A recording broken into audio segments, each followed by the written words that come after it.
James is a mixed traffic engine. He can pull both freight cars and coaches. He's proud of his smart red paint, and so is his driver. Everyone says you brighten up their day, James. One morning, James whistled loudly at the other engines. Look at me. I am the smartest, most useful engine on the line. Rubbish, replied Thomas. We're all useful. Sir Topham Hatt says so, and he's head of the whole railway. You know what, James? Added Percy. What? Replied James. You're getting all puffed up. James huffed away. Later, he was still boasting. I'm the pride of the line. I saw you pulling freight cars, snorted Gordon. You're only a goods engine. I pull coaches, too. Not as much as I do. But Sir Topham Hatt has plans for me. James was only making this up, but Gordon believed him. What plans? Wait and see. Oh dear, he thought. Now what'll I do? Thomas was shunting shining new coaches. Good morning, James. Are those coaches for me? Asked James hopefully. No, these are for Gordon's Express. I'll fetch your freight cars next. But James was going to play a trick on the other engines. Actually, Thomas, I'm taking the coaches. Sir Topham Hatt asked me to tell you. What about the cars? Asked Thomas. Give them to Gordon. Come on, Thomas, said his driver. Orders are orders. So when James's driver returned, James was coupled to the coaches and he puffed away.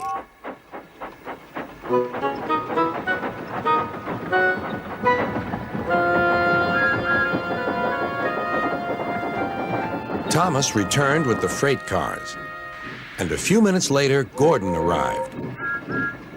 Where's the express? Thomas told him about James, and so here are your cars. Gordon was very cross, and so was his driver. Wait till Sir Topham Hatt hears about this. Meanwhile, James was enjoying himself enormously. What a clever plan! What a clever plan! He chuffed. Then he saw Sir Topham Hatt. Some jokes are funny, but not this one, James. You have caused confusion. Yes, sir, said James. You will now stay in your shed until you are wanted. The other engines teased James. I wonder who'll be pulling the express today, said Gordon. I expect it'll be you, replied Henry. James is stuck in the shed for being silly. James felt sad. Next morning, he went back to work.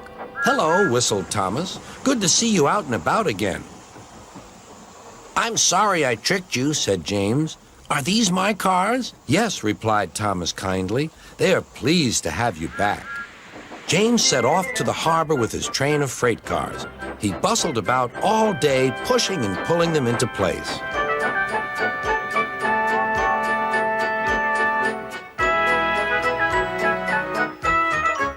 Time to go home now, James, said his driver at last. No cars or passengers, just we two.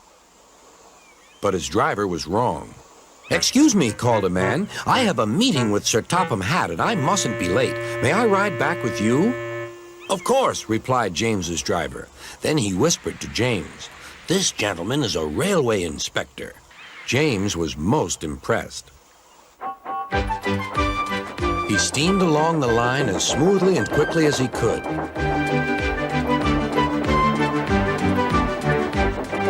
Sir Topham Hatt was waiting on the platform, and the railway inspector greeted him warmly.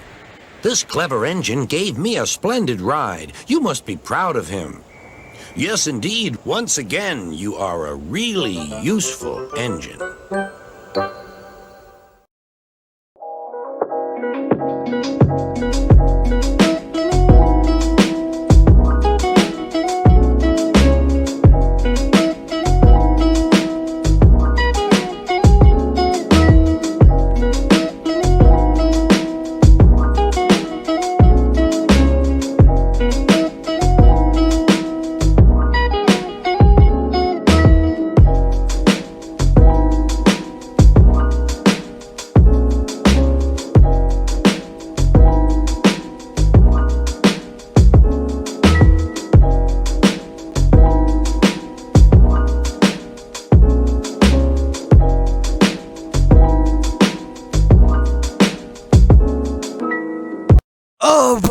taking my balls.